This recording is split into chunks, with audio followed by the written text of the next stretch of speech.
ခန္ဓာကိုယ်ကြီးကပြင်းကျင်တဲ့လောက်ပြင်းနေ့စဉ်နဲ့အမျှဘလောက်ပဲပြင်းပြင်း getting older and older တနေ့ပြီးတနေ့အိုးလာမှာပဲဒါသူ့သဘောပဲသူ့ကိုဘလောက်ပြင်းပြင်းဘလောက်ထိမ့်ထိမ့်နော်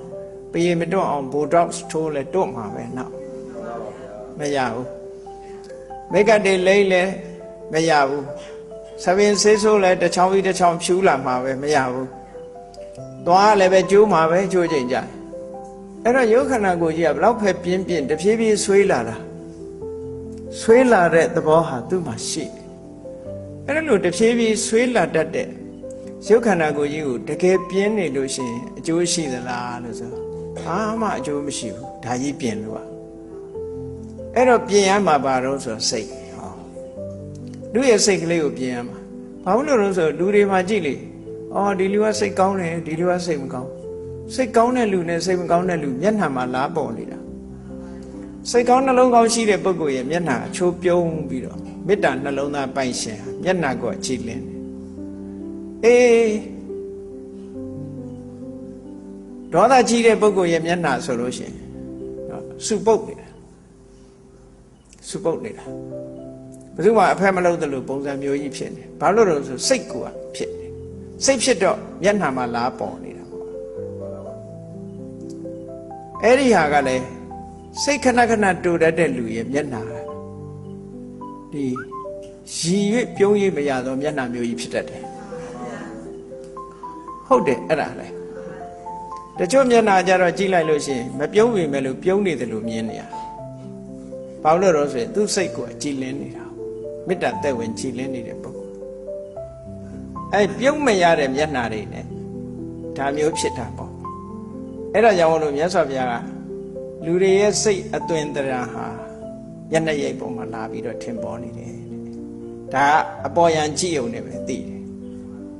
နောက်တစ်ခါနှုတ်ထွက်ကြတော့လည်းကြည့်စိတ်ဓာတ်က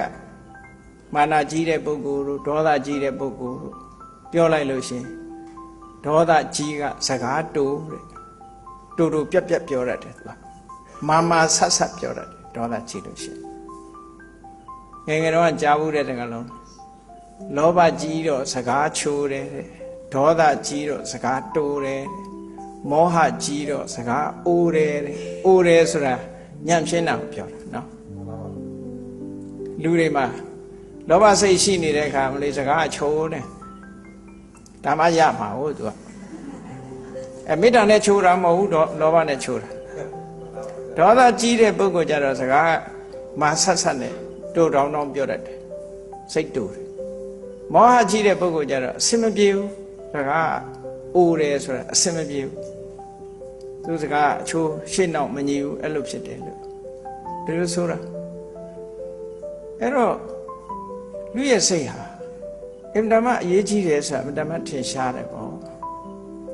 ဒါကြောင့်မို့လူတွေကောင်းမှုဆိုးဖို့ဆိုတာကျန်တာတွေအသာထားနောက်ဘဝတွေအသာထားခဏလက်ရှိဘဝဆက်ဆံရေးမှာပဲကြည့်ဘာအရေးကြီးဆုံးတော့ကိုယ့်အကိုအရေးကြီးဆုံးရှာစိတ်ဟာအရေးကြီးဆုံးပဲလူချင်းဆက်ဆံတဲ့အခါမှာလည်းပဲစိတ်နေသဘောထားအရေးကြီးဆုံးပဲဒါကြောင့်မို့စိတ်အရေးကြီးဆုံးလို့မြတ်စွာဘုရားဟောတာအမြဲတမ်းမှန်ကန်တယ်လို့ပြောအဲ့ဒါကြောင့်မို့လို့စိတ်ဟာအရေးကြီးလို့ဘုရားဟာဟောထားတဲ့တရားနဲ့လိုက်လျောညီထွေရှိအောင်နေ့တိုင်းဆင်ခြင်စိတ်ကိုပြင်ကိုယ်စိတ်လေးကိုပြင်ပေးပါဆင်ခြင်ရမယ်မဆင်ခြင်ရင်မသိဘူးမြတ်စွာဘုရားကဟောထားတာရှိတယ်ပစ္စဝက္ခဏဘဟုပကာရာကုသလေတုဓမ္မေတုစကားလုံးကတော့